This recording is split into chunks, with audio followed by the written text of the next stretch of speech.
It's astonishing. All this is only 20 or 30 minutes from the heart of San Francisco. Not a human habitation in sight anywhere. I've been living out here for some months to write and to absorb an atmosphere that is different from the city, to try and find out what is the essential difference between the world of nature and the world of man. Because there's an obvious difference, like the difference of artistic styles. No one, for example, would confuse a painting by Leonardo with a painting by Picasso, or music by Bach with music by Shostakovich. And in the same way, there seems to be a complete difference of style between the things that human beings do and the things that nature does, even though human beings are themselves part of nature. On the one hand, nature is wiggly. Everything wiggles. The outlines of the hills, the shapes of the trees, the way the wind brushes the grass, the clouds, tracks of streams. It all wiggles. And for some reason or other, we find wiggly things very difficult to keep track of. And you know, we say to people, keep still so that I can see you. Keep still for the camera. And we say, well, let's get things straightened out. Let's get this ironed out. Let's get it all squared away. And then somehow we think we understand things when we have translated them into terms of straight lines and squares. Maybe that's why they call rather rigid people squares. But it doesn't fit nature. You know, wherever human beings have been around and done their thing, you find rectangles. We live in boxes. Our streets, especially across states like Kansas and Nebraska, are laid out in a grid pattern. Why, they even dropped a grid pattern on top of San Francisco with all those hills so that cars run away. Because it seems that the human being really has a very simple kind of mind. And all this wiggliness is too complicated. I don't think it really is complicated. Because after all, it's very simple to move, say to raise something or to open and close your hand. It's perfectly easy, because we don't have to think about it. Things become complicated only when we think about them. And that's because we're trying to translate them into a form of life which is very much simpler and cruder than the forms of life we're talking about. A triangle is very much simpler and cruder than a mountain, even though you may represent a mountain with a triangle. Human beings are just as wiggly as nature, and our brains are an incredible mess of wiggles. And that's the part of ourselves that we understand least of all. I'm afraid the problem is partly due to Mr. Euclid, who invented geometry, because he didn't really measure the Earth. He measured and gave us ideas about the very simple forms in his own mind.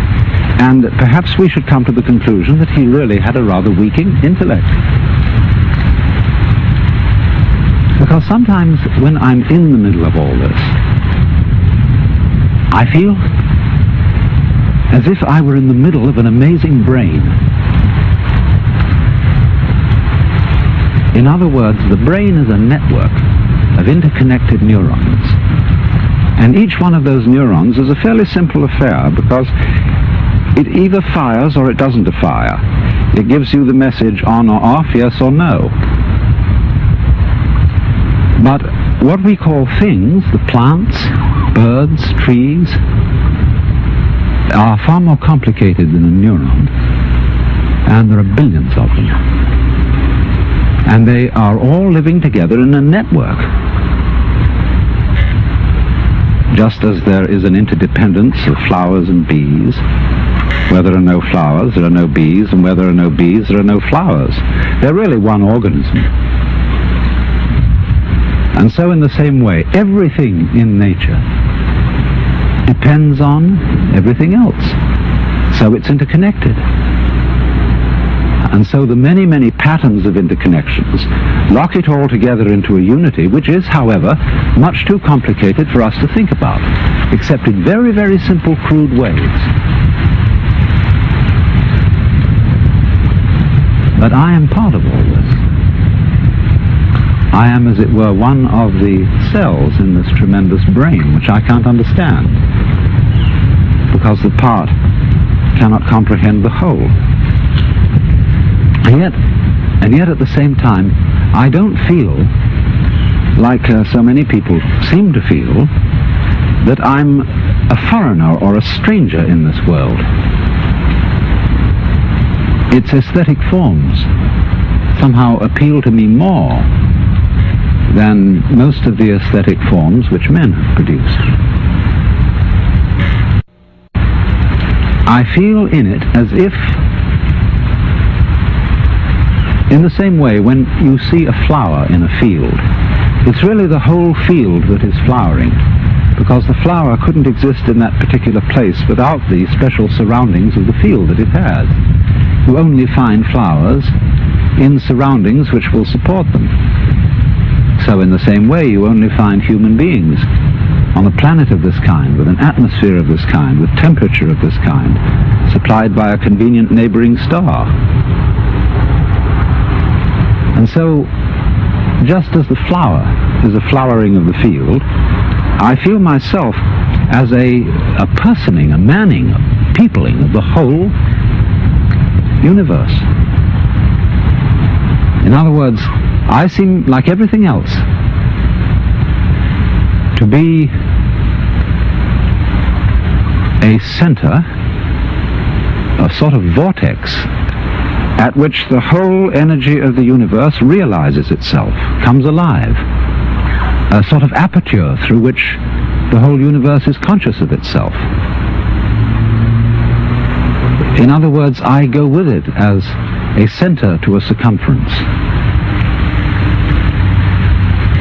You know, the astrologers, in theory at least, may not have been so far wrong when, in trying to draw a picture of a human mind or soul, they drew a very crude map of the whole universe centered on the time and place of the birth of that particular person. It's not a bad idea, but I don't think the astrologers know how to read their maps, because the maps are too crude.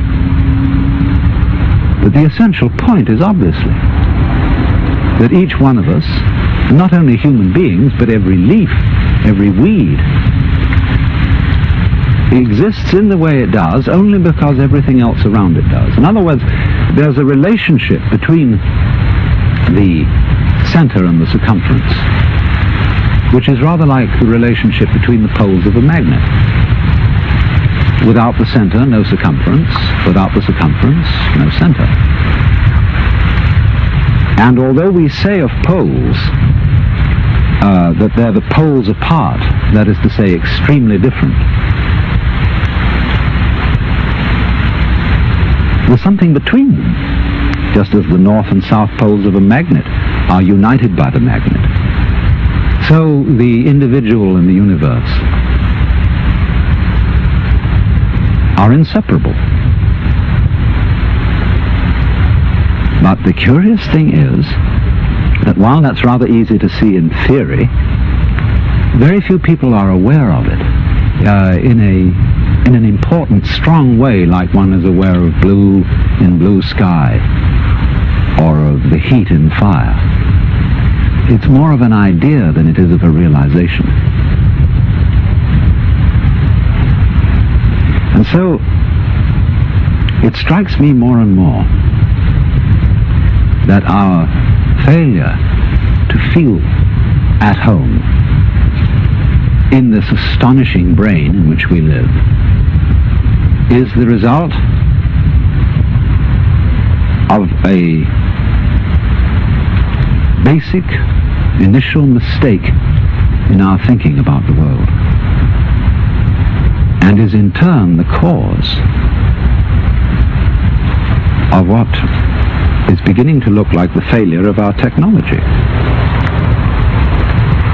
of the fact that everything we're doing to try to improve the world was a success in the short run, made amazing initial improvements, but in the long run we seem to be destroying the planet by our very efforts to control it and improve it. And it strikes me that that is because we are really too simple-minded to understand what we're doing when we interfere with the natural world strongly and on a vast scale. We don't really interfere with it because that would suggest that we were something different from it, something outside. But I think what we're doing is we are understanding it in terms of languages, numbers, in terms of a logic which is too simple for the job, too crude for the job. To begin with, we understand everything in terms of words or numbers, and they're stretched out in rows, in lines. And our eyes have to scan those lines in order to understand them. But when I scan this view, I don't do it line by line by line. I see the whole thing at once. I take it in with, as it were, a wide-angle lens. But when I try to understand the world through literature and through mathematics, I have to scan lines. You know, that's why it takes us so long to get educated in school, because our eyes have to scan and organize miles and miles of print, and that takes us 20 years or more to get through it. But life happens, changes go on too rapidly for that, because you see, in the world everything is happening all together everywhere at once. And meanwhile we, with our myopic little minds, are working it out step by step. Of course, we are greatly assisted by the rapidity of the computer. But even so, the computer is still looking at things in rows as the magnetic tape goes through and is scanned by the computer. It's still all going along in a single track. And I suppose then our difficulty is that we have lamentably one-track minds in an infinitely many-tracked universe. And we may have to come to the alarming conclusion that the universe is smarter than we are.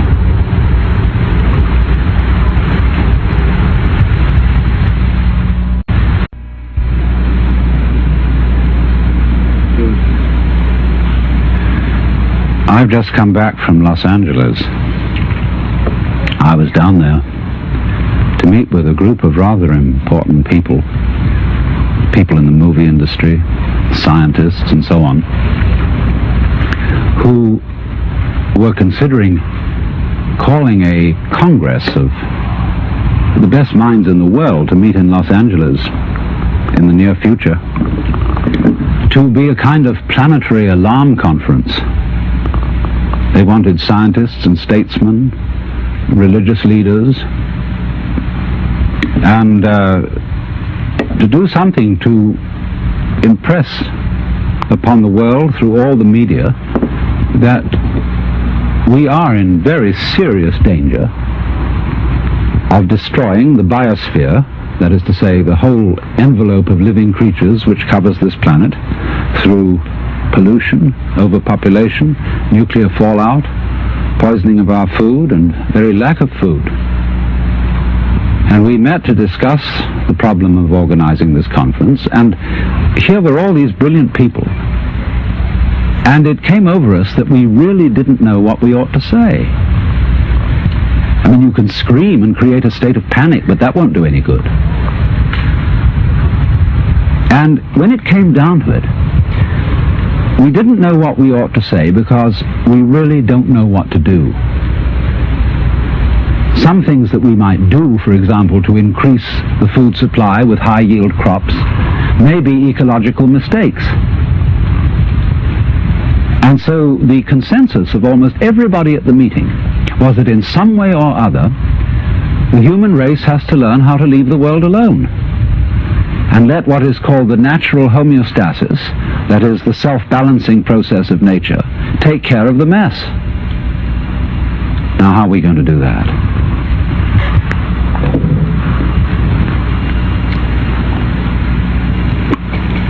This is Japanese ceremonial tea.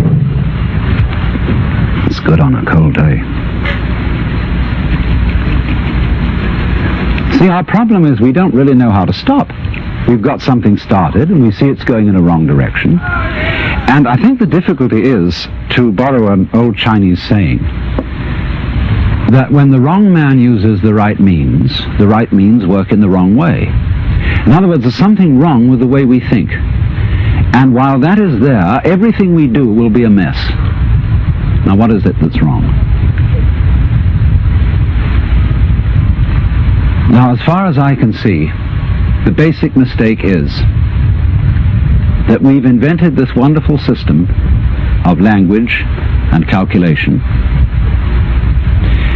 and that it is at once too simple to deal with the complexity of the world, and also we are liable to confuse that system of symbols with the world itself, just as we confuse, say, money with wealth.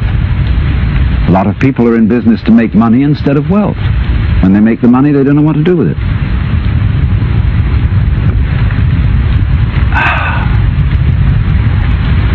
And so in the same way, we confuse happiness with status, and we confuse ourselves as living organisms, which are one with this whole universe, with something we call our personality. Now, what is our personality? Our personality is what we call our image of ourselves, and also our thought about ourselves, our idea of ourselves. This is the person. In other words, what people meet and understand, and what I understand as Alan Watts, is a big act which is not really me. Because in the image of Alan Watts, there are not all my unconscious processes, both psychological and physical. The construction of my brain is not contained in the concept Alan Watts, and the concept Alan Watts does not contain the inseparable relationships which I have with all the rest of the universe. And therefore that concept is a fraud. And when it's mistaken for the real me, there's a confusion. Because if somebody says to me, Alan Watts, do something about it, the concept Alan Watts can't do anything. In other words, because it's only a concept, you can't make it lift a weight, just as 3 is a concept. 3, the number. You can't make just plain 3 do anything. So also you can't wrap up parcels with the equator. It's a useful imaginary line, but it can't do anything. But we all feel that this concept of ourselves, which we call our personality or our ego, can do something, because we think it really exists. And I'll tell you why we think it exists. What happens when if I were to say to you, now look hard at the television screen, really look at it. What do you do as distinct from just watching it in the ordinary way when you say, now I really got to see that? What do you do? Notice that you tighten muscles all around here, that you frown a little, you clench your teeth perhaps. Now what has that got to do with seeing anything clearly? It has absolutely nothing to do with it. Same thing when you listen carefully. Now listen, catch everything that's said, or you start tightening up around your ears. That has nothing to do with hearing clearly. Now, from the moment we were little children, when teachers in class screamed at us, "Pay attention!" we go tight in various ways, either to see or hear more clearly, to concentrate, or to will something which is supposed to be difficult to do. And that constitutes a habitual tension over the whole body that's there almost all the time. And that feeling of unnecessary tension is, as it were, the material sensation upon which we fasten this concept of I. We hang it on to that feeling. The concept is not us. The feeling of tension is completely phony. It has nothing to do with success in seeing, hearing, or acting. And so we get the marriage of an illusion with a falsehood, and that we call ourselves. And no wonder we feel cut off from everything, alienated, frightened of life and death. So what has to happen is we have to come back to a sane view of our own life, which is the way we really are, an organism functioning in terms of the whole environment, with the whole environment, instead of this funny little separate personality. But how are we going to do that? People say, oh, you can't change human nature overnight. You're asking us to give up the ego. And that's the most difficult of all things to do. Actually, it isn't, because the ego doesn't exist. But of course, if you try to give up your ego with your ego, then it'll take you to the end of time. Because this is the point.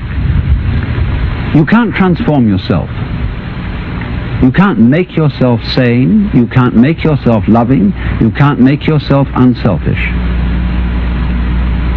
And yet it's absolutely necessary that we be that way. It's absolutely necessary.